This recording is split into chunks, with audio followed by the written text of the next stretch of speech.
Yeah, Sunday, yeah. Hey, I'm back in my bag, I know they missing me. You know I go hard until they finish me. I wake up and grind, they try to limit me. Highway to heaven, you know we by high intensity. That's right. I'm back in my bag, I know they missing me. You know I go hard until they finish me. I wake up and grind, they tryna limit me. Highway to heaven, you know we by high intensity. Sundays with Justin, Mondays we hustling, Tuesdays still training, by Wednesday it's draining, shot wet like it's raining. It's not though, try to knock me off my pivot, I'm straight to the block though. I can't do no pump fake, still watch out for the block though. I'm not your average player, I'm all-star status. Give all y'all answers, not no ball hog, bastard jump shot, look synthetic, but it's all natural. Body full of ice like I got back from. What's up, y'all? It's Coach Jus10. We're here again at the Sit Down Podcast. We have a very, very special guest, Shampayne. How's it going? Good. Thank you for having me. No problem. Thanks for coming down. Take us into, first of all, you work for Salesforce. Okay, so we'll talk a little bit more in depth about that later. So take us back until, you know, growing up, like what sports you played, how you got into that and stuff like that. Definitely. So I grew up with two older brothers and an older sister. My brother's always into sports, so we followed them around everywhere. But backing it up a little bit, born in Oakland, second grade, parents moved us to San Leandro because they were like, this is gonna be a better upbringing for the kids, blah, blah, blah. So I grew up in San Leandro from second grade through high school. Started playing softball, well, didn't even know it existed until I found like a piece of scratch paper in the trash. Really? That there was opening for softball, Bobby Sox is what they was called. And so I like stashed that in my bag. How old were you at this point? Like 13. Really? Yeah, by that time, everybody, all my friends had been playing already. Didn't even know it existed. Me playing sports is me throwing the ball around with my parents after their slow pitch games on the weekends, you know. I spent most of my time at the football fields with my brothers. So your parents played? They played slow pitch. Oh, wow. Yeah, so they played. So when you say you didn't know it existed, you mean like for youth? Yeah. Oh, wow, that's what's up. Yeah, because I mean, every weekend we were at a football field, every weekend. So I played T-ball when I was younger, but for that, who didn't play T-ball when they were like 5? But then my mom signed me up, got on a team, and everybody was like, oh my God, this is your first year playing? I was like, yeah, why? And they're like, we've been playing for all these years. I'm like, oh, good for you, good. I guess I just didn't realize like the talent I had then, and so playing with all these people. So I played 1 year of Bobby Sox and then made the All-Star team, and then just hopped on the tournament team after that. Didn't play any more Bobby Sox.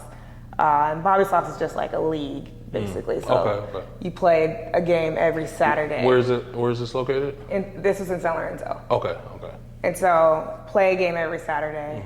And then tournament is like you are at the field all day. You usually play 3 games on Saturdays. And then you come out and it's until you lose on Sunday. So I went straight from playing 1 game a week to traveling, Modesto usually, Santa Clara, and playing these tournaments all day. When you, sorry to interrupt you, when you started, is it Bobby Sox? So when you started that, how far into it did you realize that you were pretty good? Or did people realize you were pretty good?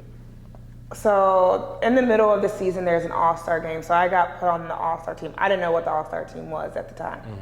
And the coach was hitting me. I was playing center field. And at that age, 13, you get very little balls to the outfield. So I was playing outfield and center field, and he was hitting me fly balls, and it was time to just hit. So we were hitting, and so you can shag wherever you wanted to shag. And so I was like, I want to go. What does that mean, shag? Shag is like somebody else is hitting, and they hit the ball. We basically go get it and throw it in. And so you guys are kind of fielding them. Okay. But you can go wherever you want. So I was like, I'm gonna try the infield. And so I went to shortstop, and this girl hit the ball, and I fielded it like nicely. And then another one came to me, and it just kept happening. And the coach was like, oh, hold on. He like stopped, and he's like, Shampayne, after every other hit, I'm gonna hit you a ground ball. And I was like, okay, let's do it.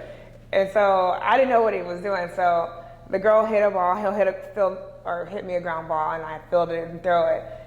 And so he was like, okay, this is good to know. And so the next game I came out and he put me at shortstop, and I didn't know no coverage. Like I didn't know I had to cover for like people still in second. And so that was like my first taste of like playing the infield. And from that point forward, I did never go back to the outfield. How was that? Did you kind of realize what was going on, or were you just kind of going through it, Just going through it. That's funny. Just going through it. And it wasn't until like once we started the travel ball team, because that's still Bobby Sox. We started travel ball, and then it was like, then that's when they start teaching me, okay, this is where you need to go if the ball is hit here. This is where you need to go if they bunt, like all kind of stuff. And I was like, okay, I can do that. So I picked up on it pretty quick. That's dope. I've had a similar situation. I started playing football, I think, when I was like in the 6th grade.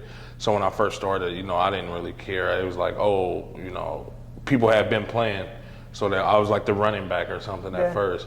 And then like it was like a few weeks before season, and they were like, our quarterback was, you know, who he was at the time, and for whatever reason they were just looking for another one. So they were like, Justin, can you throw? And I'm like, yeah, I can throw. So it was like a water break too, and they're like, oh, well, you know, they had me like taking snaps and dropping back and throwing it. Same exact situation, like, oh shit. In that same year, my first year, I ended up taking us all the way to the national championship as a quarterback. That's crazy. Yeah, and I was supposed to play football. Ended up tearing my ACL early, and like I had to pick one sport, and I stuck with basketball. But that's dope though. That's why that's a similar story. That's dope because you go into it, and I talk about this a lot on the show.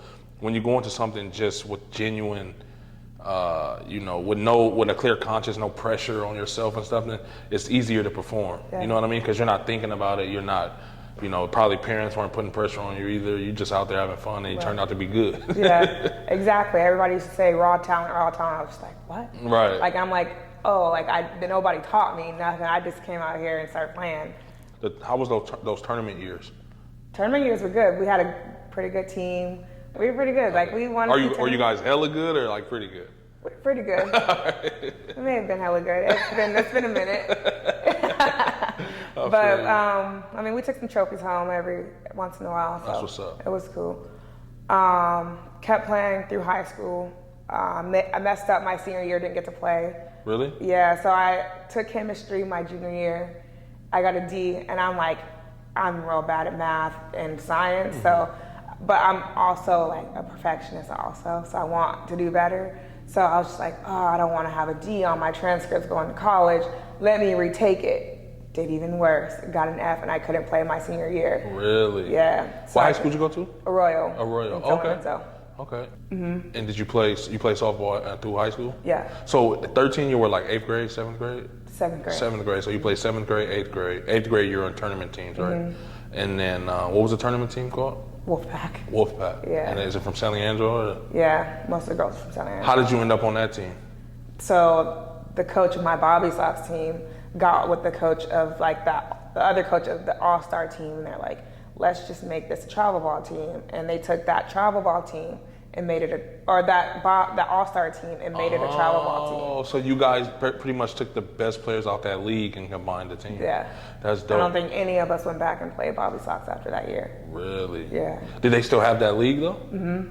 Did those coaches still kind of run that, or they just focused on? No, they didn't. So the coaches didn't run it. The coaches are usually like volunteers, dads of one of the girls. So they just took that team, and we all kind of just left Bobby Sox. Wow, that's what's up. So then, high school going into before we get to senior and stuff like that, how was freshman year coming in as far as the softball aspect of it? You can touch on other stuff if you want, but as far as, you know, the softball aspect. Yeah, so freshman year, I was on JV to start. My freshman year, the softball team was pretty good. They made it to NCS or playoffs that year. But JV always ends earlier, and so they bumped me up to varsity for NCS. Didn't get to play, but I got to practice with like the older girls and learn a lot from them, because at this point I'm only 2 or 3 years in now. And so I got to just like kind of pick their brains and learn a lot from them. And then the following year I made varsity going forward. So how was it when they started to teach you, was it the Wildcats, the travel team? Wolfpack, I'm sorry. When they started teaching you like the structure of it and being in certain places in certain situations, was that easy for you to pick up, or was it tough? Yeah, it was easy. I just felt like we were all learning. I mean, we all just created this team, and like the parents got together and said, all right, let's do it. And then they're learning how to run a team, but we're also learning still, like with our young minds, about what travel ball even is, you know? So, but learning the position, I don't remember it ever being hard. Just remembering where I'm supposed to be at any other sport, like read and react. Yeah, it's just where you need to be at certain points and certain times.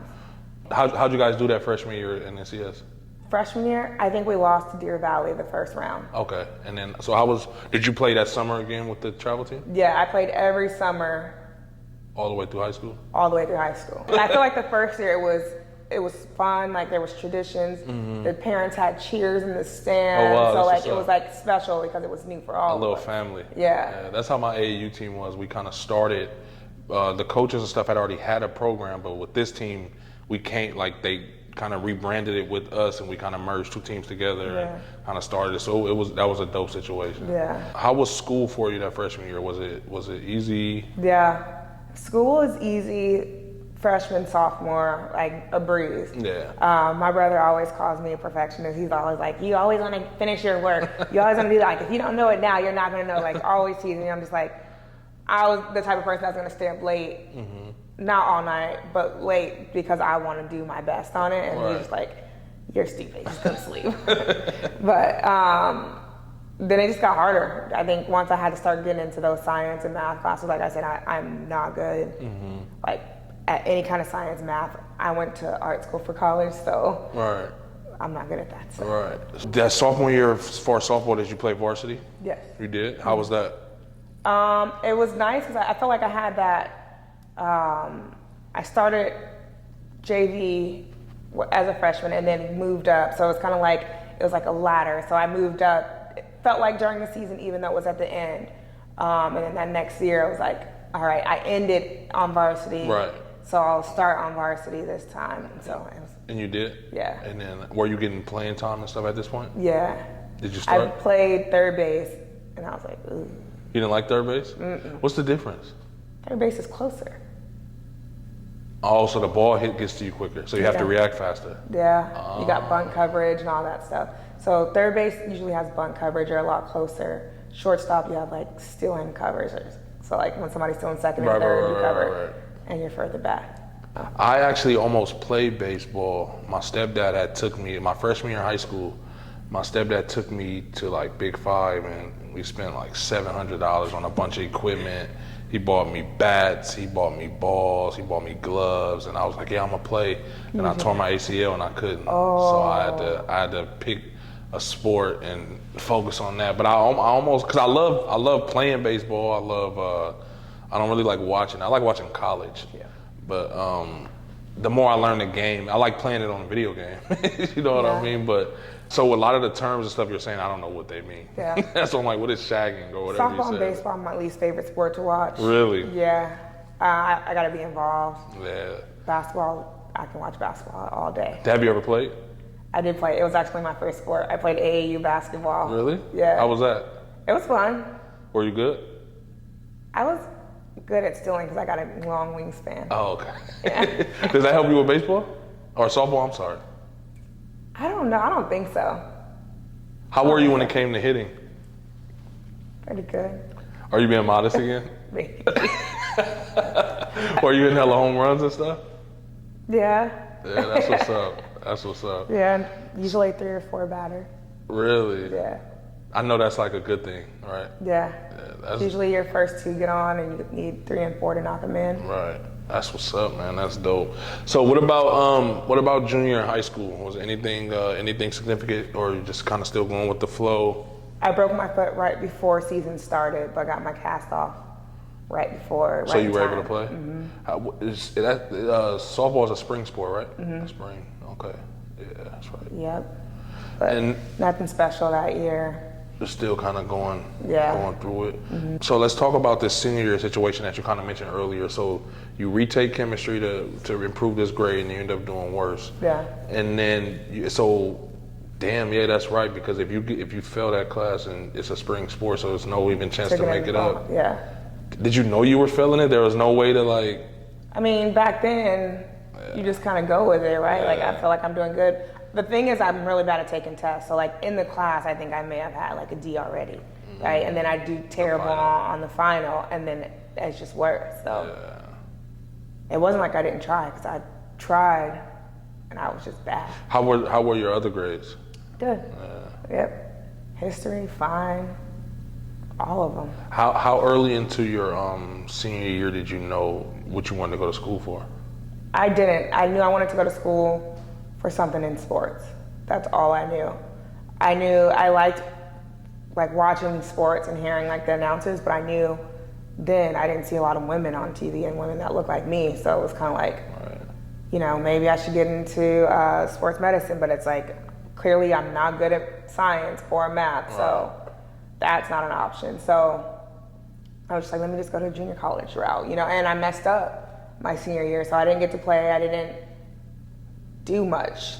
My GPA was bad, so I was like, well, I gotta work a little harder, go a little longer somewhere else. So I still didn't have any offers.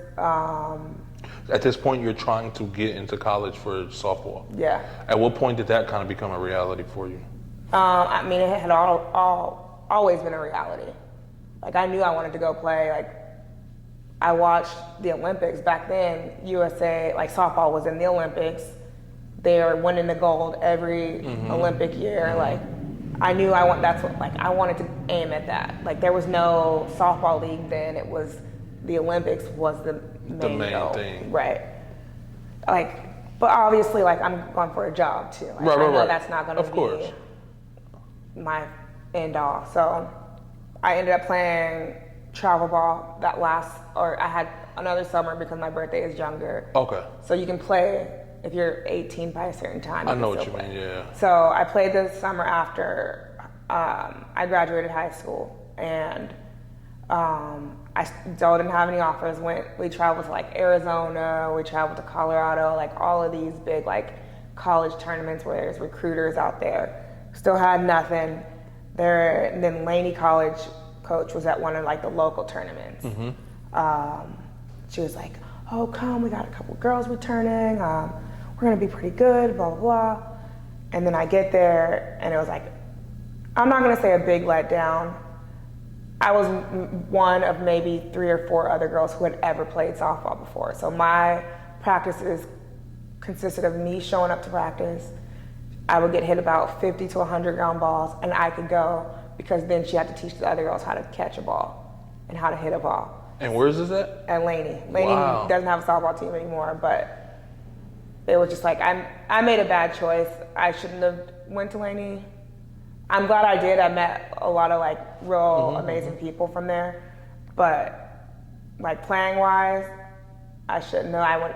It was between Laney and Chabot where I was gonna go, and I should have went to Chabot. But after that year of Laney, we came in like last place, but somehow I got like MVP of the league. Like we were last place. And then, really? Yeah, but I was like, I'm not coming back. I tried to quit before the season started. Like, it was bad. Wait, how do you get MVP and you guys lose? I don't know. It was like... Were you just killing that much? I guess so. You're so modest. It was crazy. It was a crazy year. Like, the team, we were close. Like, we bonded really well, but it was like, it was tough. It was real hard. And then after that season, I was like, I'm not coming back. And then that summer, I found out that the softball program was canceled. Wow. So they then turned the softball field into like the parking lot where the football field is. Okay. That used to be the softball field, and I was like, I'm just going to transfer to Chabot. And I think that was the best decision I made. So my second year, I went to Chabot. The coach there actually went to the same high school as me, but she went to Cal Berkeley, won a couple of championships at Cal.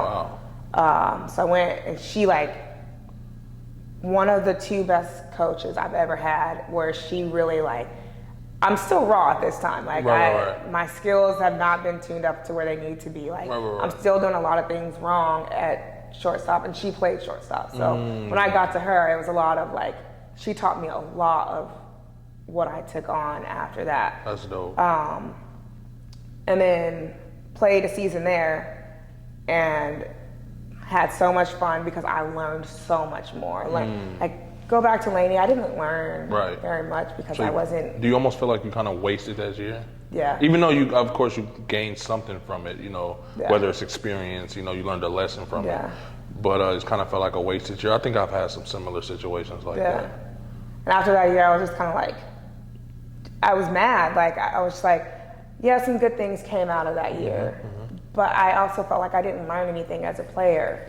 And I feel like as a player or in life, you should always be learning something, right? I felt like I did not there. So it's like, I'm happy I went, learning lesson. But then Chabot was like where I really was like flourished. Like, had a good coach, good team. And then after that season, I was like, I don't know what I'm gonna do now. Like, we made my recruiting video, sent it out to coaches, and then I hadn't heard anything. And so I was like, oh, I guess I'm just gonna stay here. Let me go ahead and hop in this elementary algebra class that I need to take.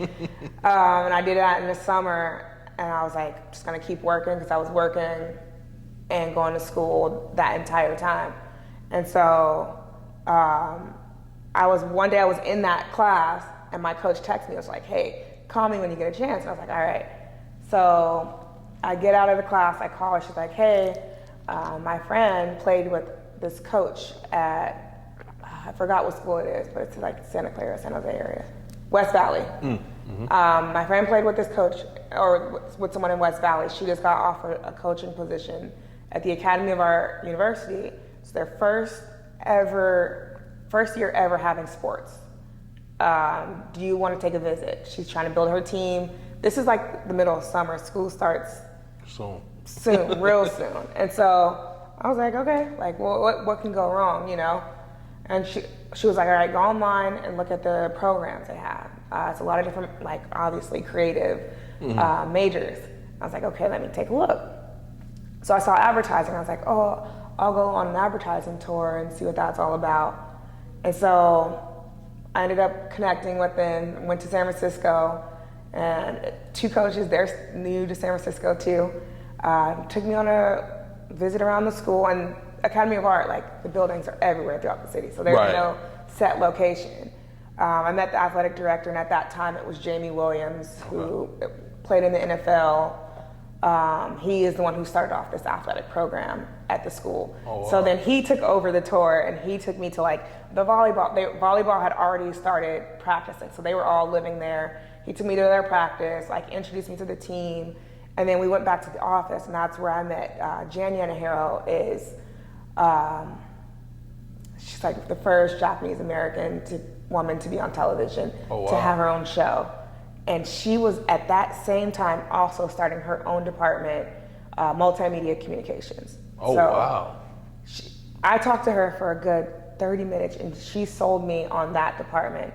She told me they would have sports broadcasting. She said I needed no experience in shooting video, editing video, being on camera, because we would all be taught that when you go to the school. And so my eyes lit up, because I was like, sports broadcasting, like, I've been around sports my whole life. Like, I want to stay in sports. This is my way to stay in sports. So, just when you said earlier that you kind of knew you wanted to do something in sports, you just didn't know what. No. Was this kind of that, like, oh yeah, I know exactly? She said sports broadcasting, and I was like, yes. She went on and keep telling us, like, all of their instructors are still in the business now. They're still on television.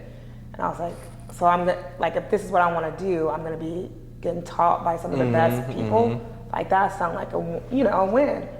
And so, like, the tour ended up going really well. Like, I'm excited. I'm like, oh my God. Like, I had only really been in the city like 2 times in my life. Like, you live here, you don't go there full of tourists.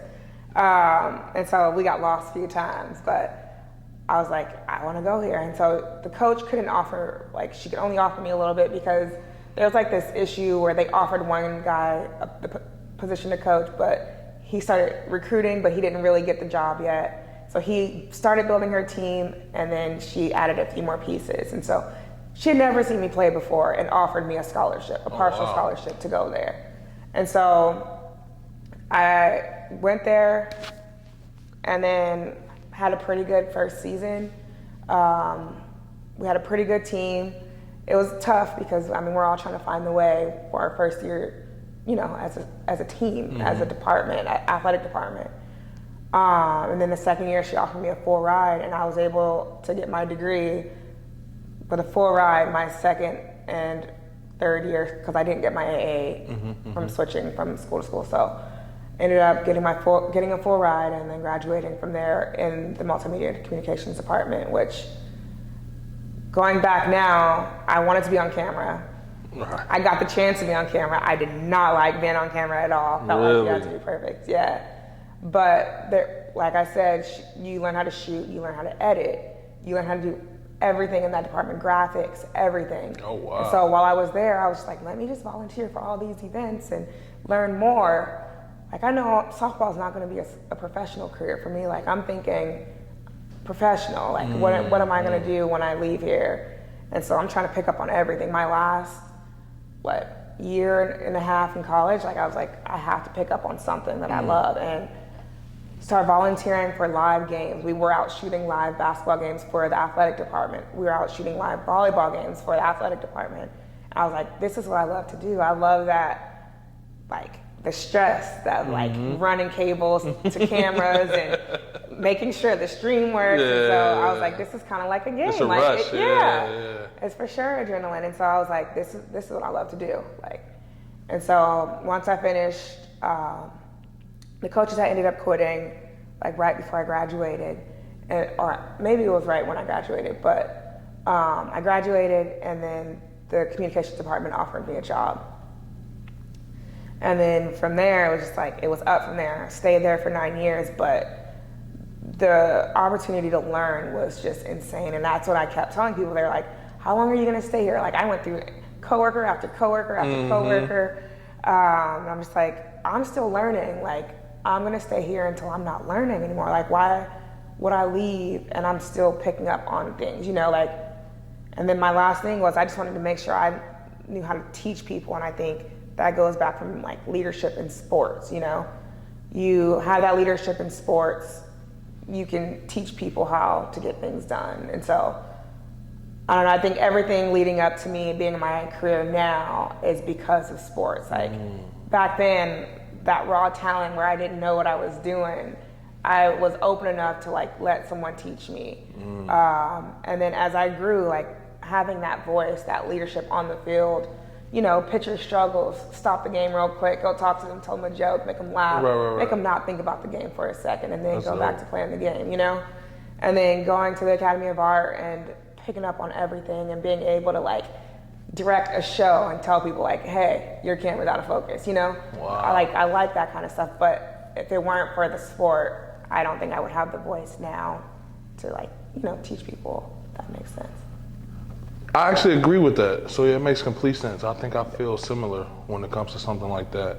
When they offered you the job, what exactly was it that you were doing? So I was managing the studio. So they had so when I first started, they had 1 studio and 3 classrooms as a department.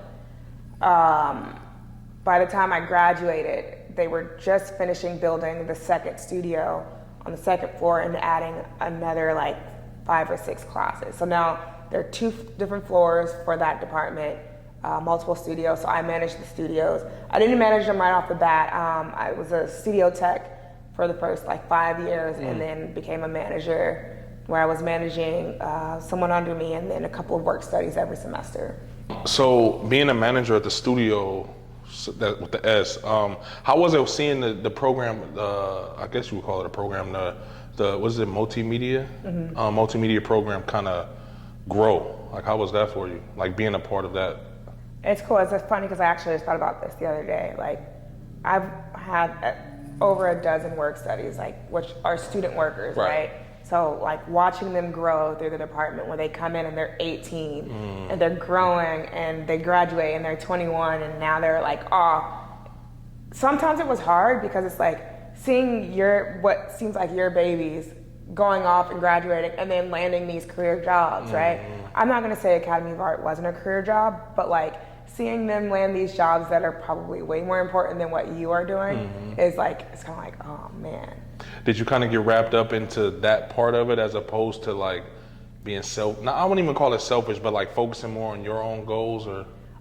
I felt like I would see it and I'm just like, dang, that's a good job. But it's like, but I'm happy where I'm at. Like I'm still learning. Like I'm teaching people to be successful. Like that's crazy. Like I feel like I stayed just the right amount of time. Like I felt like I wasn't stuck. Like I felt like I was just like, I've learned all I can here. It's my time. Like, and funny enough, I mean, I don't know if it's too soon to talk about Salesforce, but the way I got hired at Salesforce is one of my work studies. He got a job there, and he was able to bring on a couple of people, and he brought me and another one of my work studies on. Oh, wow, so, that's dope. Yeah. Came full circle. Yeah. You mentioned earlier that when you were in high school, you knew you wanted to do something in sports, but you didn't really see people that look like you. You know what I mean? Not let alone women, but obviously, African American. Do you feel like that kind of had you, I don't want to say stuck, but kind of content at Academy of Arts working? Just that leap, it's scary to take that leap of faith into an uncomfortable situation when you're kind of still learning here. So you think that kind of played a part in it? I think so. I think, Academy of Art also brought me lots of opportunities outside of the Academy of Art, right? I mentioned earlier, I was able to work the last, 4 or 5 finals, NBA finals. I was able to work a lot of NFL games, and even going to work those, and college games even, like working those events, you don't see women working behind the camera. You don't see black women working behind, And so like when you see the black men working, you're just kind of like, oh, let me pick your brain. Like, and they're like super open to me. I love that, man. I love that. Me asking all the questions I need, but it's just like, maybe that is why I was stuck. I never thought about it, but it's just like, I was content with just being quiet and like doing what I'm supposed to do, getting it done, and like everybody loves me for it because I didn't ask too many questions, You almost start to, and correct me if I'm wrong, but I know myself, like working in the corporate world and being in certain rooms with certain people, it's like you almost don't want to bring too much attention to yourself because you already feel like you stick out. Yeah. You know what I mean? So you don't want to be too high maintenance, or you don't want to be too annoying. But then you learn that you should probably be the opposite. Yeah. You know what I mean? If you want to get into that seat to the person that you're talking to and see where he is, you need to pick that brain. Yep. And I feel like even for my show, like it took me to get out of that because you say you went from Oakland to San Leandro, but I mean people from here look at that as like the same thing pretty much. So when we come from where we come from, you're kind of molded a certain way, and in that way, there's usually a certain confidence. There's usually sometimes arrogance, but it also sometimes comes off as a shyness in a way. You know what I mean? Because I'm not gonna ask you for the help because of what I might think you might think of me. When you say that the black men that you would see in these positions were an open book and were vocal and did reach out and be like, hey, of course come pick my brain. I think that's super dope. Yeah. Super dope. Give me their card and be like, if you have any questions, like feel free to reach out. That's what's up, man. That's super dope. How was that process, kind of making that decision to leave the Academy of Art and going into Salesforce? It's actually funny. So the guy that got me hired at Salesforce, he would joke around. So he had been at Salesforce for about a year, maybe a little less, and he'd be like, "So you ready to leave this place now? Like you've been here over almost a decade." I'm like, "No, like I'm still learning." Like it was always a joke with him. It was never like he would never come serious with it. Like we would never get as far as that. That's literally how the conversation went every time. One day he came in and he was like asking to borrow some gear. I'm always like, if you ever need any gear, let me know. Like I'll let you know, let you take some stuff out. And he's like, all right, I'm gonna need some lights. So he came, he's like, hey, like we're actually really getting busy. We're really about to build this team. Like let me know if you're in, let me know if you're out. And I was like, well, this sounds a little bit more serious than our normal joking conversation. Like if this is serious, like please let me know more. Like I think I am ready to leave. Like I'm ready. Like the school wasn't doing that great, and then the pandemic had hit, and it was like, all right, now we really don't know what's gonna happen. Right. So he would like text me and just like, all right, we're doing this. Like this is how much the position's gonna offer, and like I can get you interviews and we can get you right in. I'm like, wait, no, really? Damn, that's like, dope. See, and at this point we're in the pandemic. Like we're This is like March, April. What makes that so amazing to me is this is somebody who essentially came under you. Yeah. You know what I mean? That kind of, and that just goes to show the type of person you are, the type of teacher you are, the type of leader you are, to have somebody who came under you kind of pay it back. You know what I mean? And in a way to where it's like, no, with the way you do what you do is so amazing, you need to come do that over here with me. Yeah. You know what I mean? Like that's super dope. So commitment to you for that. Like that's dope. I really like situations and stories like that because, you know, there's so many times where you see people, you feel like you're qualified for a situation, or you might know it. You know what I mean? Or you might see somebody get an opportunity. And it's not an envious thing, but it's like, you know, who wouldn't want to always be in a better position? Yeah. I feel like no matter where you get in life, you always want to be in a better position. You should want to at least. So when you're seeing the world moving around you, you might be seeing people who you kind of taught land these career jobs, and of course you're happy for them. But then there's a side of it's like, man, I know I can do that. Yeah. But I'm not doing it. Exactly. Like I'm not going for it because I'm static. I'm like in this place and I'm comfortable. Yeah. I think that's what it was. I was comfortable, and not saying like I wasn't actually learning. Like I think I was comfortable and saying like, oh, I'm still learning. You know, like it became a psychological thing. Yeah. That's and so dope. When it really came, and he was like, no, I'm serious, and I was like, okay, let's do this. Like I've never worked in the corporate world, but let's do it. That's dope. Okay, I spent my whole life. I gave my whole life to basketball, right? And I don't want to be a college coach anymore. That used to be my dream. I just realized within the last couple of years I don't want to do that anymore for multiple reasons. Yeah. And then it's like, okay, how do I figure out what I want to do next? But then in the car business, I learned the importance of credit, right? So I was like, okay, this is interesting because I was never taught this stuff. I'm selling cars and I'm seeing why these people are or aren't able to buy these cars. Yeah. And I'm the mistakes they've made, I know as I'm selling this car, I've made some of those same mistakes. Yeah. And I know I've had similar situations, so it's like, man, I have to switch this around. So immediately, my son's mom, well, she was already in the banking industry. And it was like, okay, I was like, man, I need to figure out what I'm gonna do. And everybody was like, man, just get you a little part-time job. I had no income at all, no income.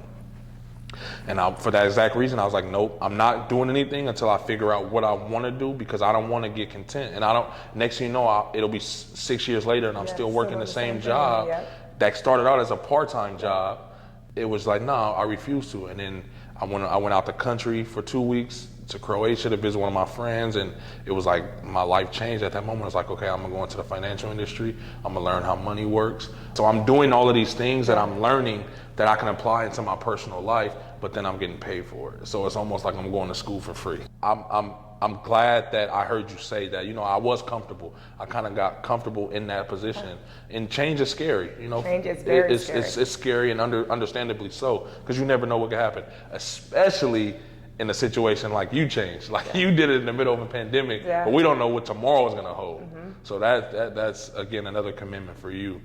When we talked about being, you know, not only female but African American, how have you ever dealt with anything that you kind of felt like you maybe were discriminated against? Not necessarily discriminated against. I think whether it was because I'm a black woman, a black person, or a woman, I'm not sure what it was, but I felt like sometimes working some events, like I get the easier stuff because it's me, you know, like I'm taping down cables, you know, and then when I'd be like, oh, you want me to tape down the SDI or you want me to tape down the XLR cable? Like they're like, oh, you know what cable is what? And I'm like, oh yeah, I do. And it's like a surprise, you know, like I'm not sure if that's discrimination, but it's like it's surprising to them that I know more than they think, you know. How do you receive that? And I'll tell you why I asked you that question after, but how does that make you feel when you go through things like that? Going through it at the time, it makes me laugh, honestly, inside, because I'm just like, they just thought I was an idiot, and I'm just here, you know, just to be here. But then it kind of makes me proud, because I'm like, I could have just went and taped this down, but I felt like I knew what I was doing on purpose to be like, I know what these cables are. So. And then it goes back to what we talked about earlier when we said that, you know, at certain times in your life you won't speak up and make that little comment, and it is kind of condescending in a way, but it's like hey, you know, I'm treat me as an equal. But I ask that because obviously I wear a suit every day, so I deal with similar things. I'm this pretty big black guy with a beard, deep voice, you know, and I get treated differently when, you know, sometimes I go to the grocery store like this, sometimes I go immediately after work. And I get treated differently. And it's the funniest thing in the world to me. Or I'll be, you know, I'm in downtown San Francisco, so I'll be sitting with a, you know, somebody that's in upper management or CEO, whatever, and then we get to conversing, and it's like, they hear the way I speak. And then you can, it's funny because you can literally, and I know you can attest to this, you can see the shift in their face. Yeah. And you can tell they're trying to hide it, but you can literally see it. I love that. That's exactly what I'm saying. Like when I was working the games, it was like seeing people shift, like, and then I would work a game and we'd get a lunch. They'd all go eat together and I'd go do my own thing. Yeah. And then it was like the second time I came around after that whole taping part happened, they're like, hey, you want to go to lunch with us? And I was like, yeah. Okay, sure. Exactly. Yeah, that's dope because and I'm glad you even said that because I don't take it personal. Yeah. You know what I mean? Because I look at everything as taught behavior. You know what I mean? And whether they know it or not, they're subconsciously programmed to think of us a certain way. Yeah. Whether that's, and when I say us, I mean African American, but even you being a female. And is it right? No. But me, I look at it like, yeah, no, there's plenty of people like me in this world. And the more of us that you guys meet, maybe you'll treat us different. You know what I mean? You mentioned the work in the NBA Finals and the NFL. What kind of go into more detail about that? What was that? What were you doing, and then how was that situation? Yeah, so at the Academy of Art, there was one instructor. She had to connect with. There was a what? I'm sorry. She has a connection with a camera op that works for NFL. He also works for NBA. And so the first year the Warriors made it to the finals, they were super unprepared. It's a new city that they haven't had the finals in a very long time. So they hired like a bunch of people. But second year they were a lot more prepared, right? What worked, what didn't work. They were able to hire people from local colleges and pay them cheaper for the day to help out, right? So during the finals, college is out. There's no college students around. Because it's in June. Yeah, and so I volunteered. I was like, pay me cheaper. Like, I want to go more for the experience. I want to go so I can ask questions and see how it's done behind the scenes at a basketball game. And so I signed up for it, and I showed up to the, like, they call it the office, but it basically, NBA is located in Jersey. So they fly everybody here and set up an office, and it's a ballroom with a bunch of computers everywhere. So they're like, okay, you're here. Here's this credit card. Can you go to Target and get it? Like, gave me a list of stuff to get. No card, no nothing. Just go to Target, fill up a cooler full of like snacks, sodas, waters, and come back. I was like, you trust me taking whatever? I'll go. So I did that, came back, and then that's when I got back. All the camera ops were there, and when I say there was like about 50 camera operators, and so the bigger cameras you get. Production assistants. So I was a production assistant. So I basically just had to drive the camera up to the arena. They had certain shots they had to get, and this is like not a game day. And drive them back and just help them swap out lenses, batteries, whatever it may be. Super easy. And so that was the first year. The second year I got to be PA for like the floor camera. So I was helping out. Carrying extra lenses, which that one had, I think, 3 extra lenses, making sure we had batteries charged at all times, just like a bigger role, you know, like they started to trust me a little bit more because they would call me throughout the season to come help out. Oh, wow. That's what's but that was fun. I think that was one of those ones where it was like, oh, she doesn't know anything about cameras kind of a thing. And then until like we're in the car and I'm driving them from the city to Oakland, and we're actually having the conversation where I'm just like asking all kind of questions, and they're like, "Oh, she's interested," kind of a thing. And then, so I kept doing that. I did that for the 4 finals that were in the Bay Area, and then somehow my email got sent to Fox, and I was able to do football too. So I did a couple of same exact things that I was doing, working football games. Did a Raider game, more Niners games than Raiders games, but able to help out with cameras and That's amazing. Yeah.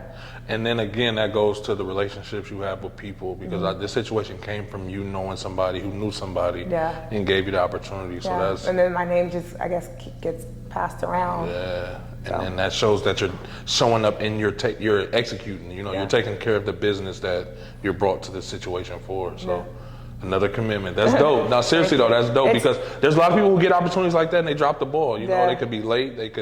They could not say anything. Like, imagine if you don't, you know, to have these talks, and you know, and you're kind of shy or whatever. Or not even just that. Like, they did have, so like there were some local college kids around, right? And they got picked up for the jobs too. But there's rules, right? So you're not allowed to take pictures of the players. You're not allowed to take your phone out and just walk around, and like, you have to do your job. Right. We're all assigned to do something. And there were certain people, when they saw celebrities, like, oh my God, can I take a picture with you? And then got caught, and then they got sent home right away, you know? Like, if this is what you want to do, take it serious. Like, don't just be here. Treat it like you're at work. You know, you have to act a certain way while you're on the clock. I know it's hard. Like, you see these people on TV, you follow these people on social media, but like, you can't be fangirling right, you know, right now. So. And then even the flip side of it is, even outside of the professional side of it, it's like just the humane side of it. And I know it's not, you know, a malicious act, but when, you know, when you're a public figure, you kind of mentally prepared to deal with that type of stuff. If you know what I mean? Because sometimes I feel like as fans, we kind of forget that these people are human and they have regular lives, so they could be dealing with certain stuff. So if they're not mentally prepared to be taking pictures or having people approach them like that, it could throw them off. You know what I mean? It could make them upset. They could flash. They, you know, or they could take the picture, but still, you kind of just want to be aware of those type of things, especially in those situations. So have you done any other outside? I know you probably did plenty. I did a Giants parade where I was on one of the players' buses, so that was cool. Oh, wow. Yeah, that was nice. How was that? That one was a little bit more of, we kind of snuck our way around and in places we weren't supposed to be. Hey, that's a part of it sometimes. Yeah, man. You gotta be resilient. Yeah, so usually Academy of Art has like these antique cars. So any kind of parade that happens in the city uses the Academy of Art's cars for the parades. Oh, okay. And so with that, they were like, well, let's make a deal. Will you let us send in a couple of camera crews and reporters to kind of report on the parade? And they agreed to it, but kind of went back on it. So they always send someone that works at the Academy. So like, I was the one that worked, so I was gonna be the camera op for this one girl that was a little bit, she was a grad student and she had been doing it for a while, so she was really good on camera.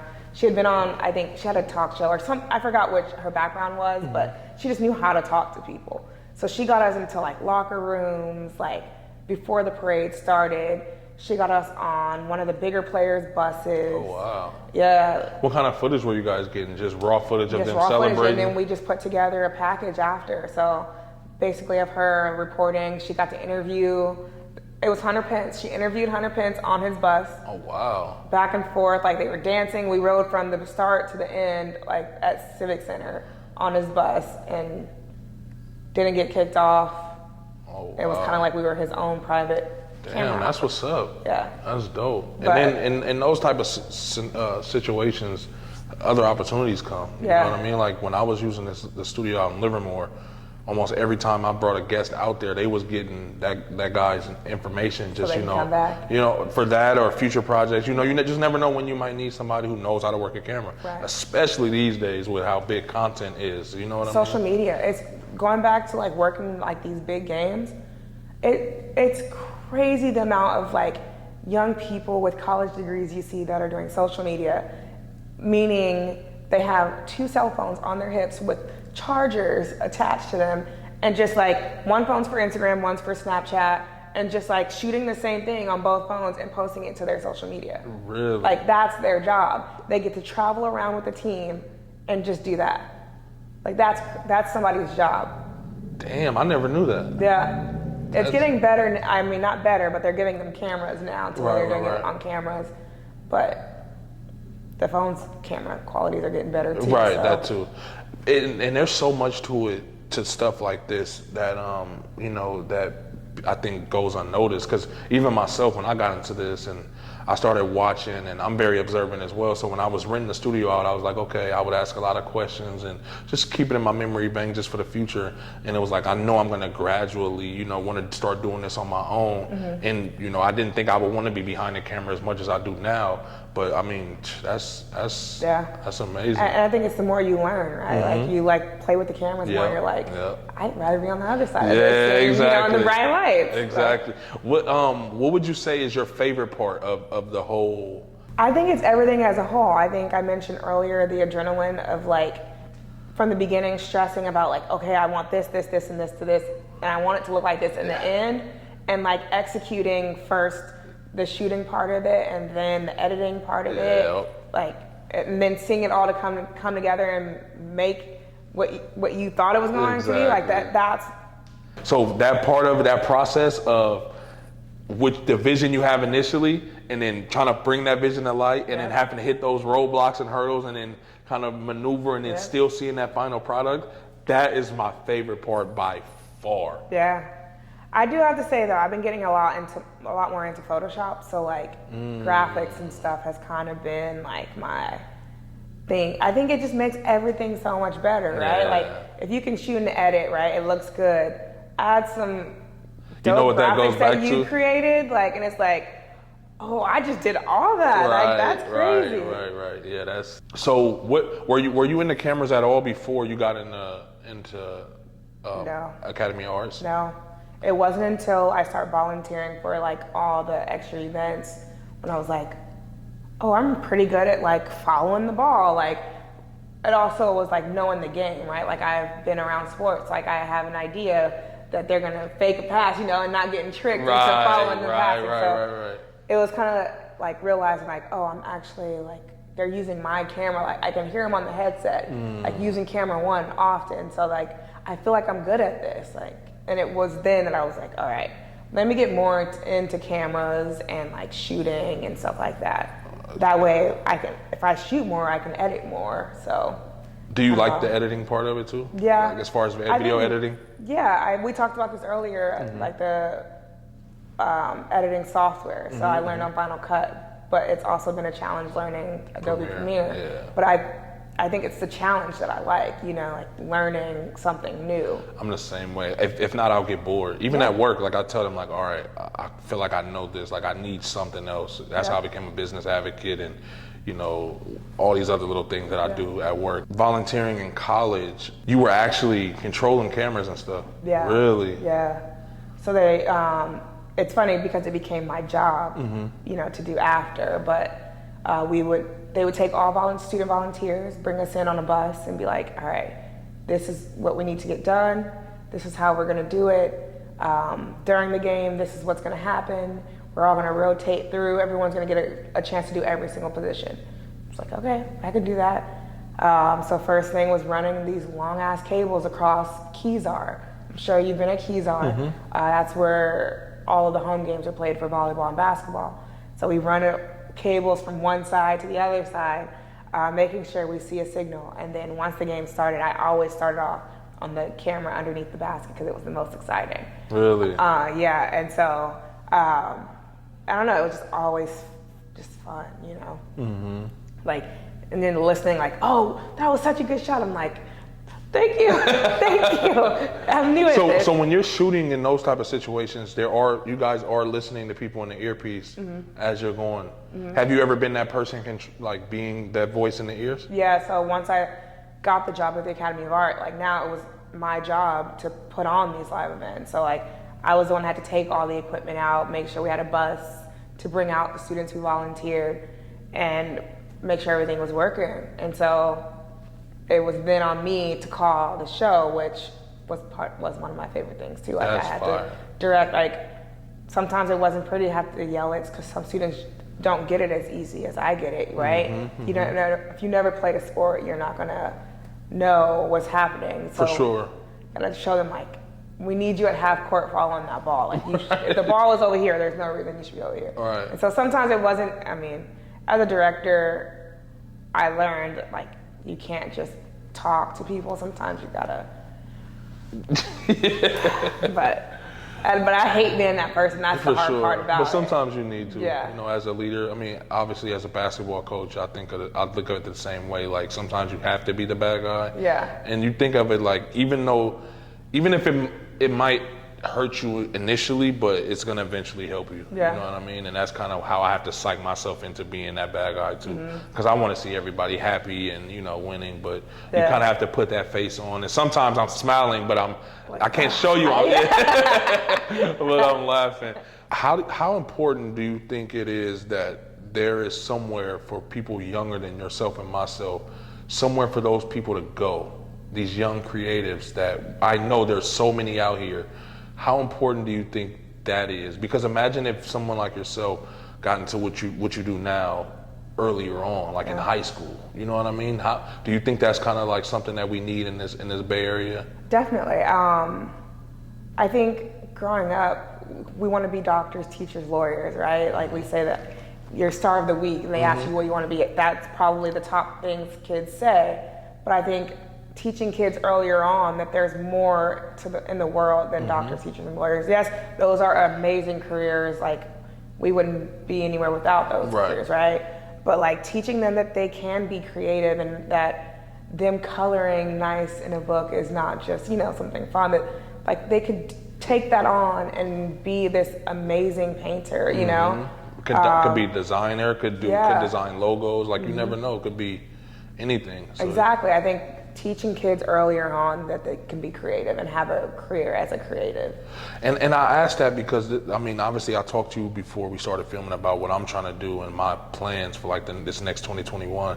But even me hearing you speak of, and you said it obviously before we started shooting, that if we had met earlier, you being at the Academy of Arts in San Francisco, like I never even knew that was there. I knew of the school and stuff like that, but then we have Expressions College, and then obviously the situation I had out in Livermore.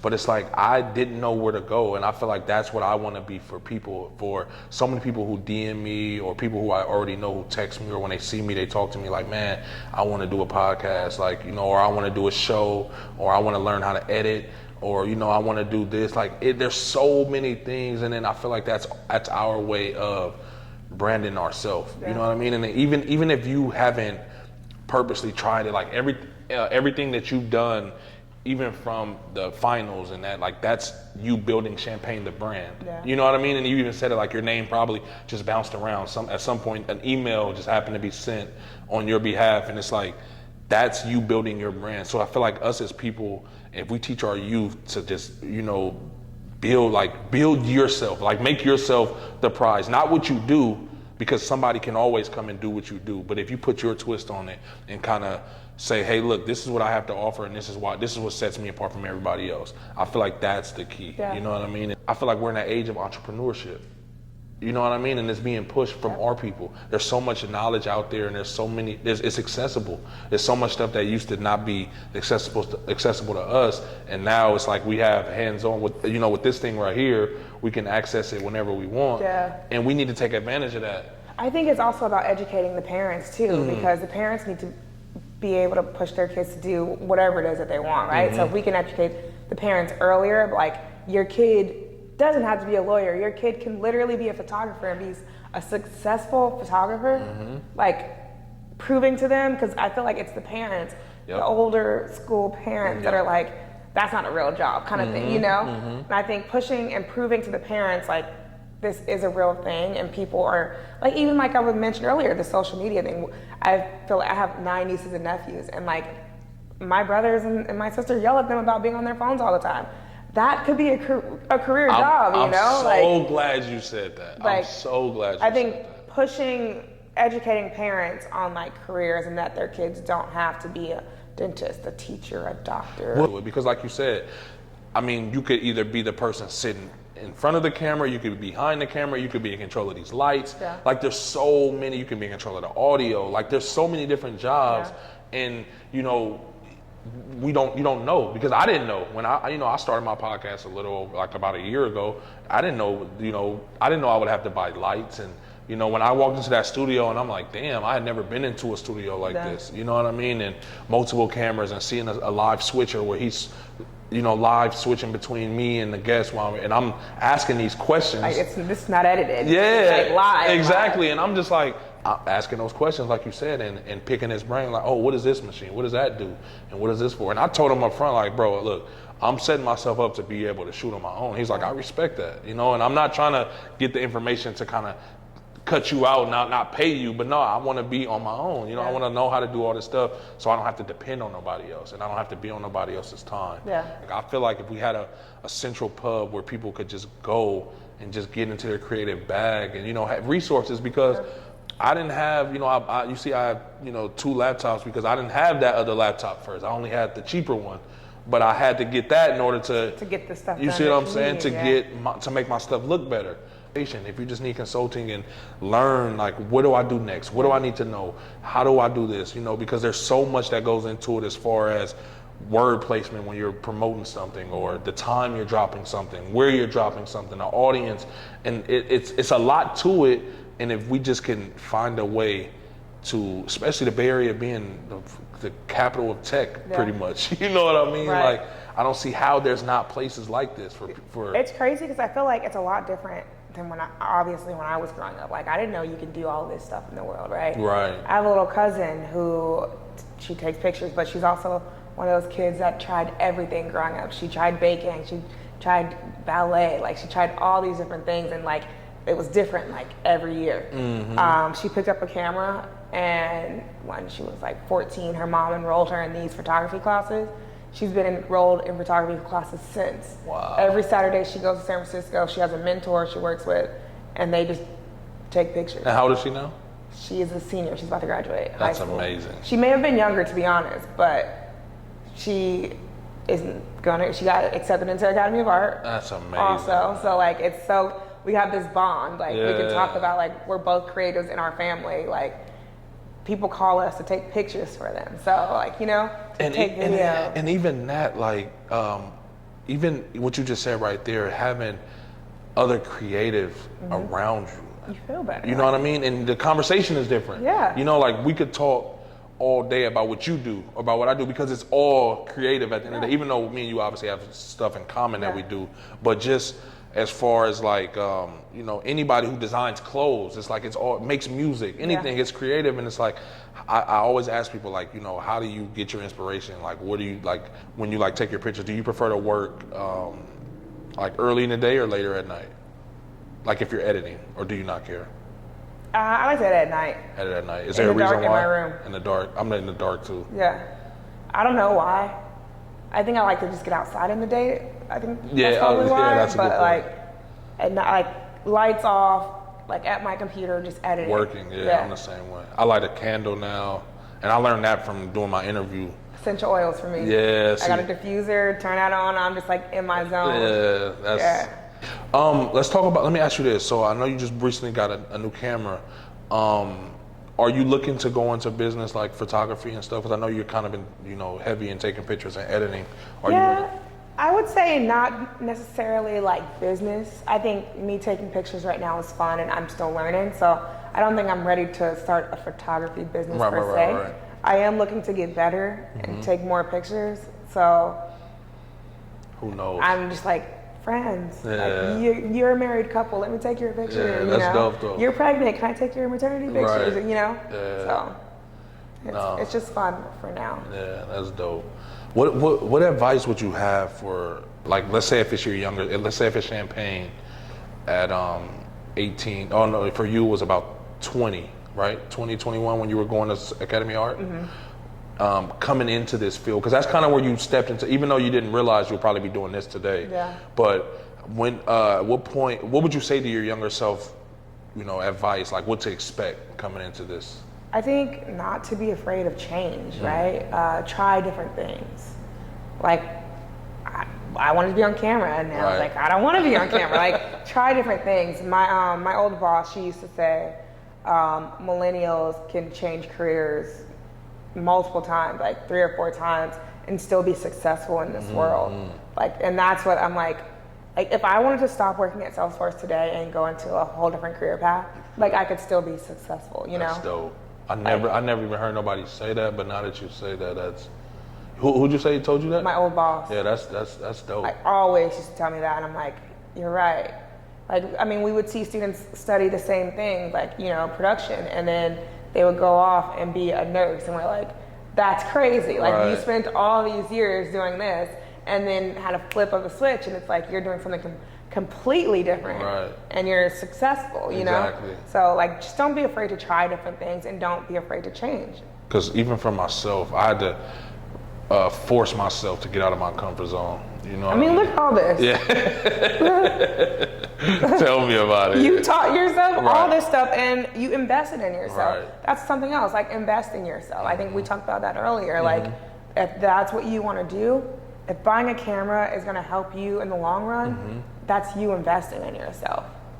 Like 100%. All these mics in here, you invested in yourself. You know, the lights, the cameras, all of it. Like, if it's what you want to do and it's going to make you better at what you do and make you successful. And then even deeper than that, if it makes you happy, you know what I mean? And I feel like success is relative, you know.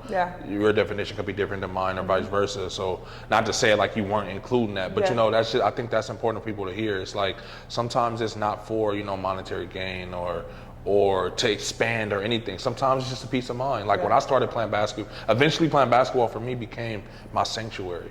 You know what I mean? And looking back now and after going through therapy and dealing with stuff with my mental health and depression and all these things, I can look back and be like, damn, this whole time I was playing basketball thinking I was having fun, but really it was my escape from everything. You know what I mean? It was my way to walk away from everything that was putting me down in a dark space.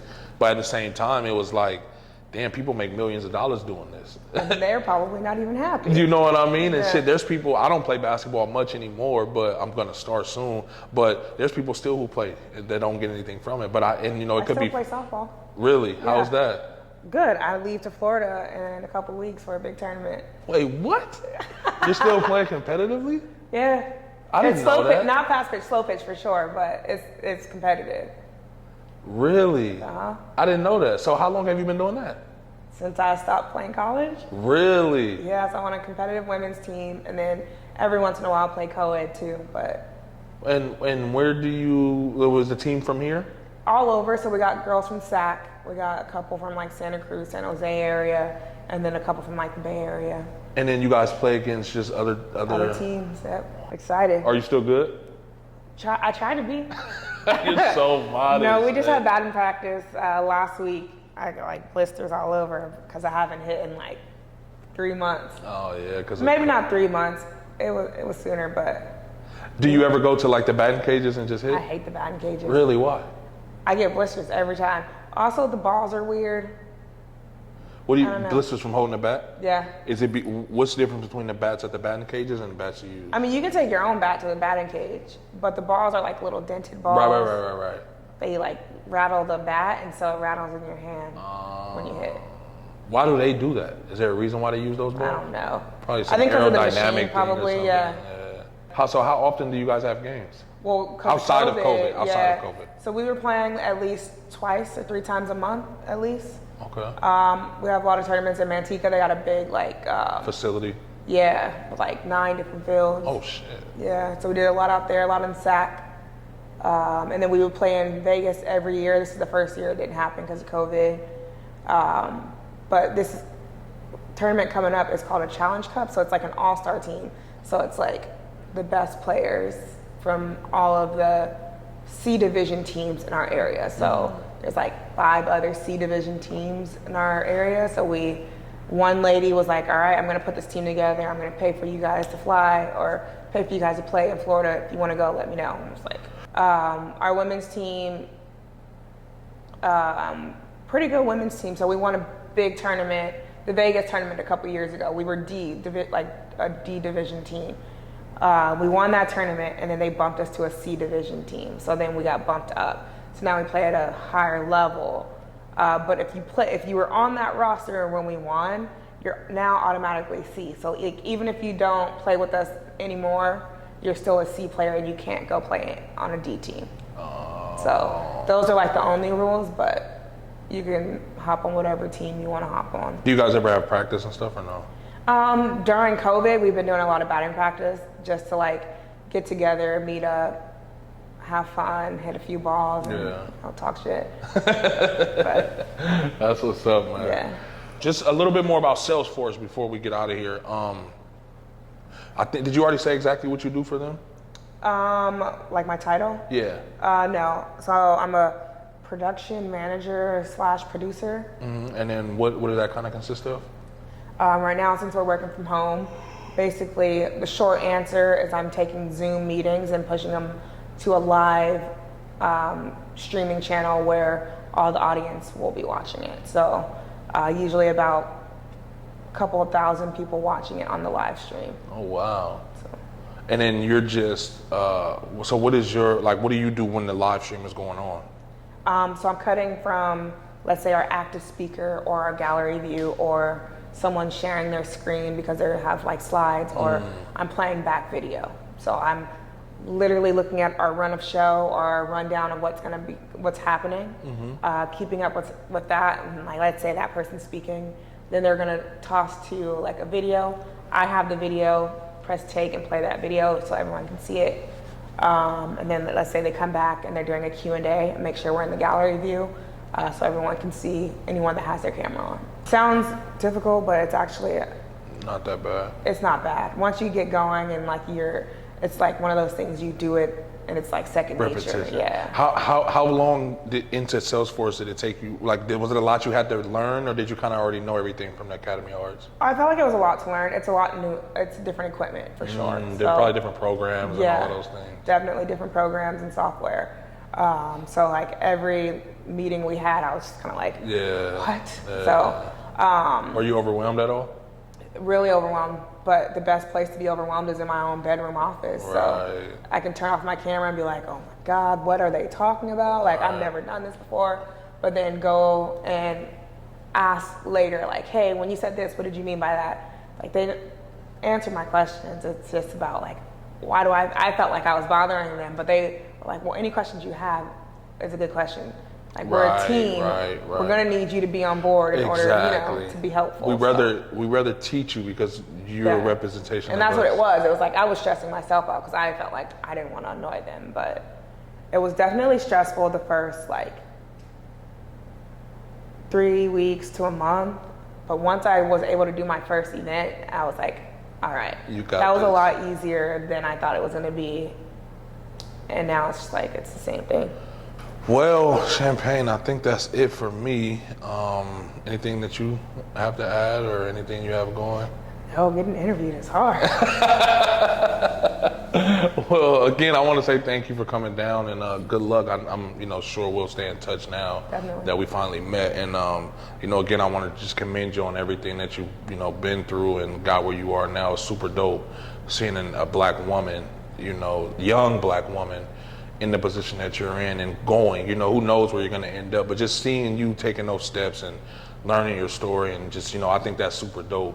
Again, man, thank you. And, if there's ever anything that hopefully my platform continues to grow, and if there's ever anything that you want to specifically, put out there or talk about, obviously this platform is always a home. I like to tell people all the time, this isn't just for me, it's for everybody. So if you wanted to start a clothing line tomorrow and you ever wanted to, come and talk about it on here, it's always, you're always welcome, anything, literally. So again, thank you. Thank you. Of course. It was fun.